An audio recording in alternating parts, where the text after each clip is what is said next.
This is RENICH by Crystal Chasm, published by GD Horror. When a heretical convent opens its ranks to martial madmen, war is hell, cyborgs, nuns, berserkers, trench knives, oh my.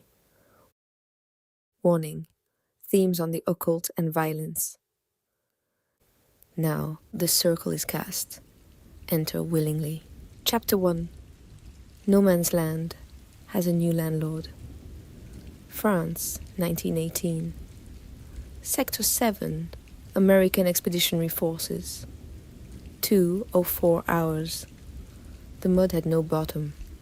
Private Elias Cord had accepted this weeks ago, the same way he'd accepted the lice, those small committed passengers that colonized the seams of his uniform and held their territory with more conviction than either side had managed on the line.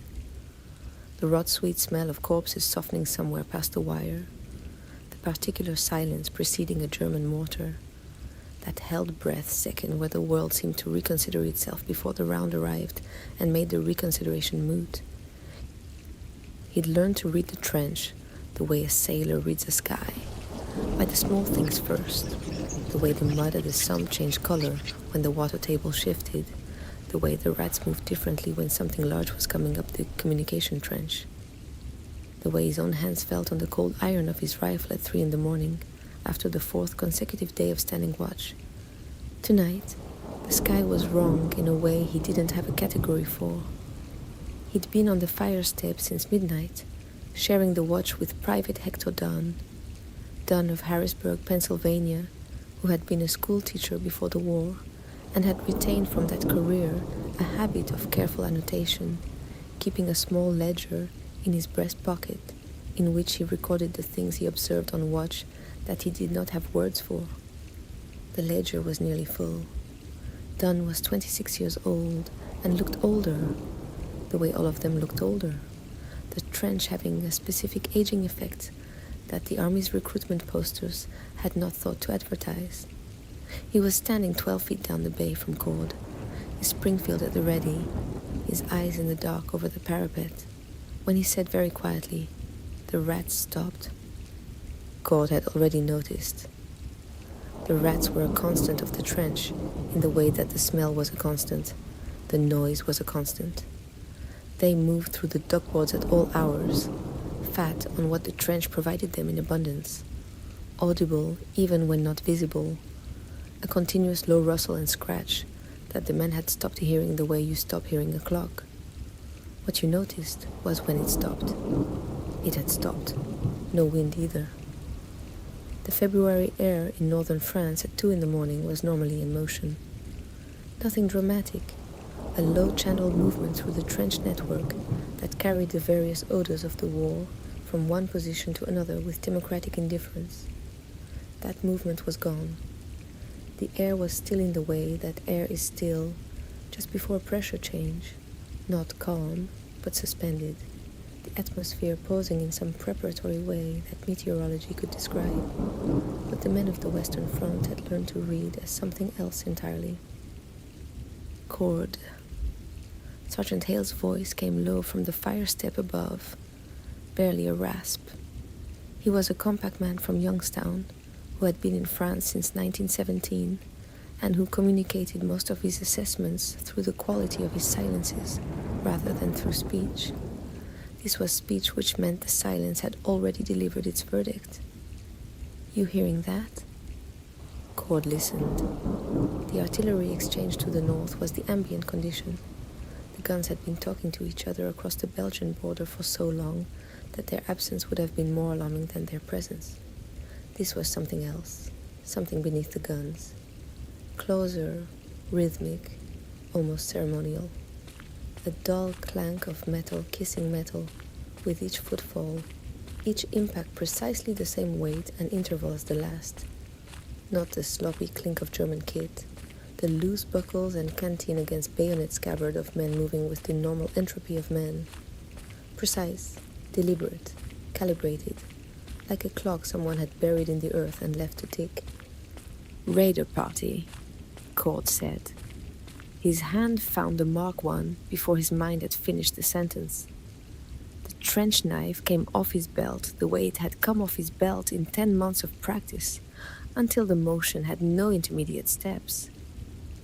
Grip, clear, ready, the blade in his hand, with the knuckle bow fitting his 4 fingers in the familiar cold configuration. 7 inches of flat parkerized steel, the spine thick enough to pry a tin open, the edge ground utilitarian rather than elegant by men in a factory in Connecticut who had accepted close quarters killing as a line item in a government contract. He had carried it since Hoboken, used it to open tins, cut wire, clean mud from his boot treads, whittle a rough chess piece during a 3-day standstill when the weather had made everything else impossible. He had never used it on a human being. Hale was already pulling 3 men to the parapet, Corporals Weiss and Featherstone, Private Tran, who had been awake anyway, sitting against the rear revetment, writing something in the dim light of a hooded candle. All 4 came up to the fire step with the practiced efficiency of men who had done this before, crouching below the parapet line, Springfields and 1 Lewis gun positioned, eyes below the sandbag level until they had something to look at. The clinking was closer, still precise, still that wrong interval rhythm, the weight of each footfall identical to the last in a way that human gait, with its small corrections, its micro-adjustments, its inherent biological variability, never managed. Whatever was making the sound had been built to make it the same way every time. On my account, Hale started. They came over the lip of the trench without a sound a human throat could have made. There were 6 of them. The word that entered Cord's mind, the only word, arriving without permission, bypassing the whole architecture of military training and tactical assessment to deliver itself directly to whatever part of the brain handles final verdicts, was wrong. Not wrong like an unexpected shell, not wrong like a gas alarm in the wrong sector, wrong like a painting of a man that gets the eyes almost right, technically accurate in all the component parts, profoundly incorrect in the total. They wore the armor of feudal Japanese warriors, lacquered black, lashed across torsos with silk cord that had no business being this far from its century of origin. The do, chest and abdomen plate, was built on the traditional tatami construction of small iron scales sewn to a backing. The scales in these cases clearly not iron, but something darker, a metal that absorbed light rather than reflecting it. The shoulder guards, the cote on the arms, the heydate at the thighs, all period correct to a Japanese craftsman of the Sengoku era, all wrong in the same fundamental way, each component correctly placed on a body the components were never designed for. The bodies moved with the hideous fluidity of something that had never learned fatigue, because fatigue had not been included in the design specification. The kabuto helmets were the full facial coverage variant, mempo mask of hammered iron covering from chin to brow, depicting open roaring mouths, the details of each rendered expression so precise that each mask appeared to be screaming something specific rather than something general. Above the masks, where eyes should have been, twin lenses of amber glass pulsed with low bioluminescent light, cycling, focusing, reading the dark, with the patient, systematic attention of a camera making a series of exposures. Between the armor's joints, at the inner elbow, the back of the knee, the gap between shoulder guard and chest plate, something moved beneath the surface of the skin. Not muscle movement, a texture like circuitry pressed from the inside out, branching under the dermis in patterns that followed the lines of tendons and nerve pathways, but were not tendons and nerve pathways, dim lines of something bioluminescent tracing the interior architecture of a body that had once been biological and had been rebuilt into something that retained the biological as scaffolding. Several of the men on the fire step went still in the specific way that people go still when something has reached past their training and their fear response and touched the older architecture below both. The part of the nervous system that recognizes the netherworldly not through cognition, but through the body's own ancestral memory of what it means to be prey to something built in a darker foundry than nature. They were entranced with terror upon gazing into the Oni's deific masks, those hammered iron visages bred of the enlightenment gained through gazing into the black flame of Luciferian liturgy, the open roaring mouths, the amber lenses cycling above them, the whole terrible face of the dark divinity's craftsmanship staring down into the trench with the patience of something that had always known this moment was coming. Oni. The word surfaced from somewhere very deep in Cord's memory. His grandmother's sitting room in Boston, the Japanese family next door, their children at Halloween with masks she had found beautiful and explained to him with the word Oni, demons. The masks of demons, she had said, kept at the festival to remind people that the world contained things that were not of this world, that the boundary between the two was maintained by respect rather than by force. He had been 8 years old, and the mask had frightened him in the specific manageable way the holiday allowed. He was 23 now, on a fire step in northern France, looking at 6 of the things the masks were images of, and the fright was not manageable in the way the holiday allowed. The first one dropped into the trench before anyone thought to scream. It dropped 12 feet without a sound of impact, the knees absorbing the landing with the hydraulic smoothness of a hellish mechanism engineered for the purpose, the lacquered plates moving in their maleficent articulation, the amber lenses already scanning from ground level before the drop was complete. It landed between Cord and Dunn, oriented itself in the narrow channel of the trench with a single rotation of its torso, the aperture eyes sweeping left to take in Cord's position, then right to take in Dunn's, then forward to assess the bay geometry. And then it was still. Not the stillness of a man pausing, the stillness of a device between tasks. The tanto was already in its hand. It had not been in its hand during the drop, and then it was in its hand without any perceptible intermediate step.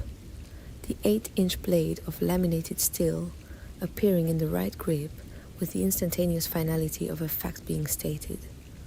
The tanto was double-edged at the tip, single-edged along the spine, the geometry designed for penetration first and cutting second, designed for the penetration of armor at close range, which described the present situation with a precision his 14th century designers could not have anticipated and would not have found surprising. Dunn raised the Mark I. He got it as far as shoulder level, the knuckle bow guard forward in the training position, before the tanto opened him from the collarbone to the sternum in a single draw cut so fast the blade was sheathed again, before the blood understood what had happened. The move was classical, a blade technique that the schools of Japanese swordsmanship had spent 4 centuries refining to the point where a master could execute it in the time between heartbeats. The cybernetic arm had no heartbeats to be between, no tendons that could betray hesitation, no cortisol spike compromising the geometry of the stroke. It was kata performed by a machine taught to hate with the same exhaustive thoroughness with which it had been taught everything else. The right subclavian artery, severed at the cut's apex, produced a pressurized arc of arterial blood that crossed the trench in a single horizontal pulse, bright, oxygenated, the arc describing a clean geometric path from Dunn's right shoulder to the mud wall 3 feet behind Cord's left ear, where it landed with the sound a paintbrush makes when loaded too generously and struck the canvas harder than intended. Dunn's hand, still gripping the Mark I, continued to grip it for several seconds after the rest of him had stopped participating in the discussion, the grip loosening by degrees in the mechanical way that muscle releases when it is no longer receiving instruction. The knife hit the duckboards. Dunn sat down. The wall behind Cord's left ear continued its slow commentary on the event in the only language it had. Hale put his bayonet into the thing's side. He was fast, faster than the situation warranted, because Hale had been in France since 1917 and had a body that had learned to move before the mind had finished assessing. The blade found a gap in the dos at the lower left side, a seam where the scale construction opened fractionally to allow hip rotation, punched through into whatever was beneath the armor. It hit something that sparked, not the biological resistance of flesh, the give of muscle, the friction of cartilage, but something that offered a quarter-second of firm resistance, and then yielded with a crack like a ceramic tile breaking, the bayonet going through into a cavity that was warm and smelled of machine oil, and something else, something organic and not quite right. The Oni turned his amber lenses on him with almost academic patience, drove an elbow backward into his face. The sergeant's nose became a different configuration. He hit the duckboards and did not get back up immediately. The remaining 5 cleared the parapet in pairs. 2, then 2, then 1, landing with the same soundless absorption, the amber lenses already in motion, before the landings were complete. In the muddy 12-foot channel of the forward bay, the katanas came out. Cord had never understood, before that moment, what the word mastery actually meant in a body. He had seen good fighters. He had seen mean ones, which was different from good in the way that mean was different from skilled. What he watched now was neither. It was geometry. Centuries of a martial tradition, uploaded without loss of fidelity into nervous systems that felt no fear, metabolized no lactic acid, registered no fatigue.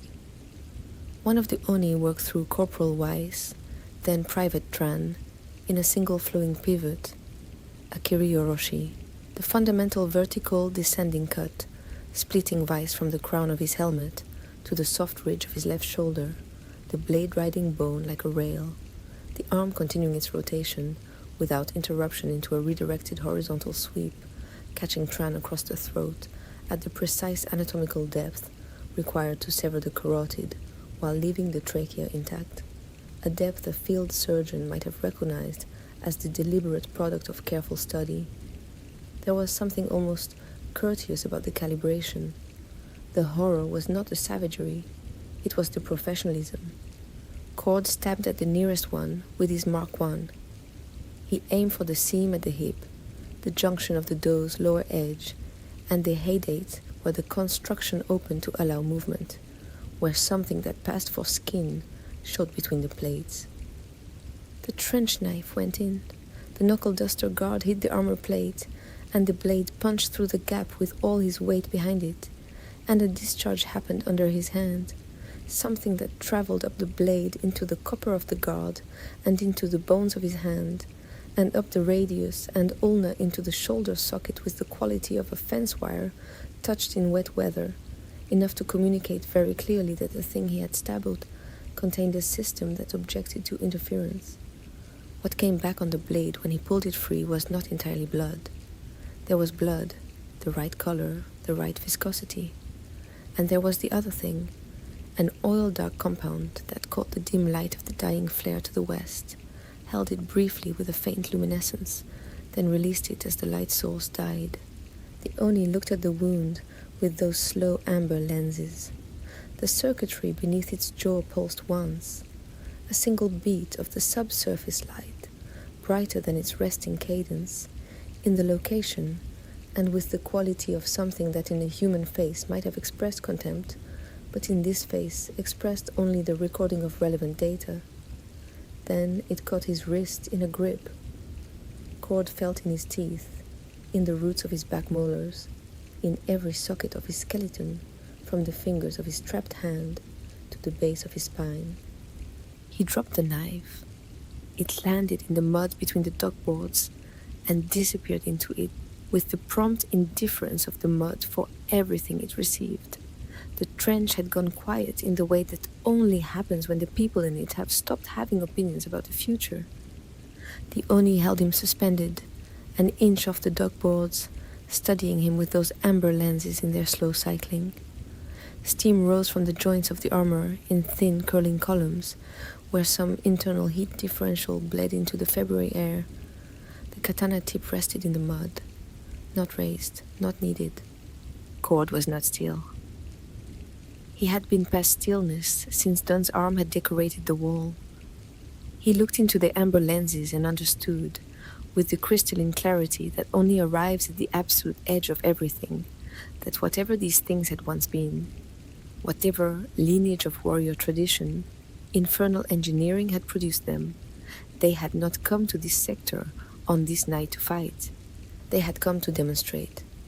The fighting was incidental to the demonstration, the way a word's pronunciation is incidental to its meaning, necessary for the delivery, irrelevant to the content. The content was, "You are coming with us." Below that, in a register his body understood before his mind did, barely perceptible but present, the way a very low note is present before it resolves into audible sound. You specifically. That concludes chapter 1 of RENICH. What happens next? Don't worry, the story continues in the next chapter. Stay tuned, because the chaos is just beginning. The end, for now.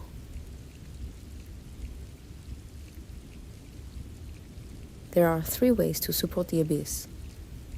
1. Own the lore. Explore the official collections and other dark aesthetics, or donate to the process. All of the links provided in the description. 2. Subscribe.